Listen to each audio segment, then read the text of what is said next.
Welcome to another episode of the Group Parlay podcast. As always, Kevin Asoy and Nick Strom, Andy Semo. Yeah, round and round we go. Last three parlays, we've each blown one. 2 out of 3 yesterday again. Kevin just admitted to just doing zero research. Really hurts to hear that. He was too hungover. But whatever, you can't win them all. So I'll let him recap yesterday's loser. Did research to make the picks I want, but I didn't dive deep enough into like who's playing today, what's going on with that. That's on me. Yeah, good picks from you boys yesterday. Strong had Celtics -6.5. Uh, Mavs made a comeback in them in the fourth, but Celtics ended up pulling away and won that game by like 15. So nice pick out of the Celtics. And then Andy had the Knicks -2.5. Great pick there. Knicks went off 143 points and they won by 23. Then I had the Nuggets -3.5, and they were really bad yesterday. They got blown out. When my picks lose, they always get blown out. I never have like a close loss. You don't want a close Um, loss. I'd rather get blown yeah, out than hang on to the fourth quarter and then you just like it all they crumbles. hurt. Those hurt more. Yeah, when it's just like this, it's just like okay, terrible pick. They lost by 29. My backup pick was the Bucks, who also ended up losing. So just wasn't my day yesterday. Brain was off. Um, so onward we go. 6-19 on the month. Still up 6.68 units. I am 17-7-1. Uh, Andy is 16-9, and Nick 15-10. And we got football. Finally. Been waiting for this day all week. Yeah, some great games. The two games are going to be awesome. They're going to be a lot Could of fun. be. I will say a Saturday with no football yesterday was brutal. I don't want to watch college basketball yet. I don't want to watch NBA during the day. It sucked. I watched a lot of college ball yesterday. I'm gonna start diving into there on I've been Saturdays. saying this for 2 months,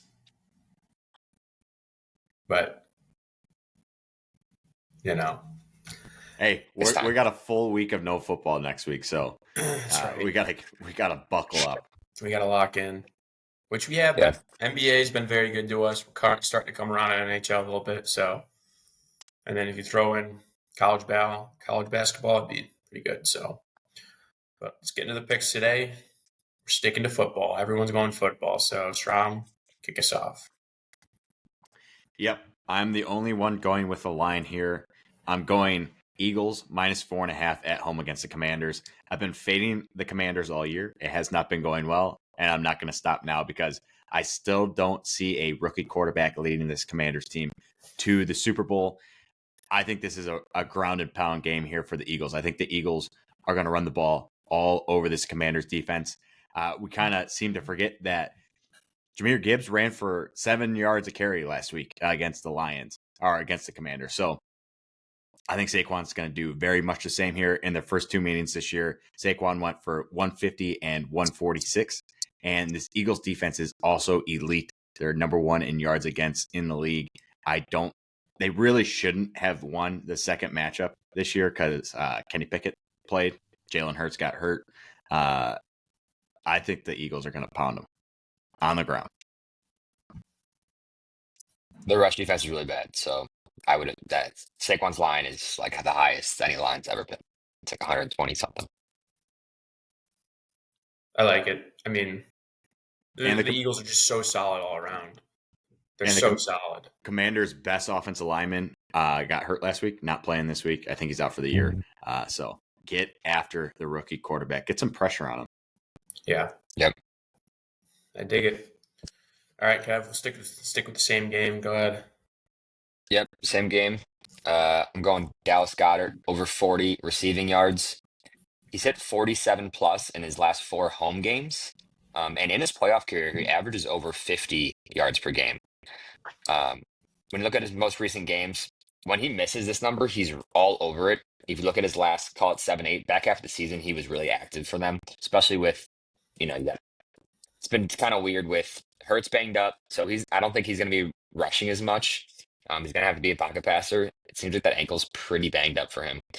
Then um, for their receivers, Devonta Smith kind of off and on. I don't know exactly what's going on with AJ Brown, but think he's fine now. But Commanders have allowed 6 of their last 7 tight ends to hit their props, and I think they're going to be so worried about Saquon because their rush defense has been so bad. They're going to be stacking the box, and that should leave some nice open field. Middle of the field, couple 20-yard passes to Goddard should get the job done. I think that this plays well with like running the ball down their throats, play action passes with the tight end slipping out. Right. Yeah, the only thing that worries me is Jalen Hurts isn't very good. But yeah, that's true. These are going to be plays where he's like wide open. He's not going to, we don't need perfect throws. Like these are his over the middle. Going to be like he's wide open. Yeah. All right, I'm sticking with the tight ends. I'm going to go Dalton Kincaid over 32.5 receiving yards. The Chiefs, they give up the most yards to tight ends in the league at almost 1,200 this season. Opposing tight ends have hit in 13 of 18 against the Chiefs. And in fact, all 13 of those hits have been 40 or more yards. So they've blown past the 32 mark in every game that they've hit. Kincaid's hit the number in 8 out of 15.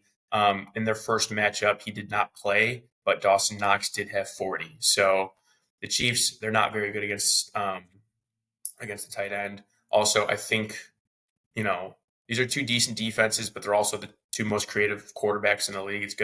There's going to be points scored. The ball's going to be going up and down the field. Also, Kincaid's line set at 4 catches. If he has 4 catches, he should have no problem going past 32 yards. So I think it's a low number for him against a really bad tight end defensive team in the Chiefs. So Dalton Kincaid over 32.5. And the Chiefs, again, are the same thing. Better rush defense than passing defense. And they're going to be containing Cook and should leave him open a couple times. Yeah. The Bills, they don't really have a true tight or a wide receiver one. Like, Shakir's good after the catch. They have Keon Coleman as a deep threat. Like, they don't really have that true number one. So I think he's going to get some targets. One can hope. The tight end parlay. Who would have thought that's where we'll see if we can make it to the late game here for Andy. Hey, I'll take the tight end parlay over the running back receptions parlay that we had going for a while. We were way off. We didn't do many of those this year, so they started fading. But last year it did work pretty well. Yeah, it did work well last year. Jaylen Warren was my favorite player on the planet.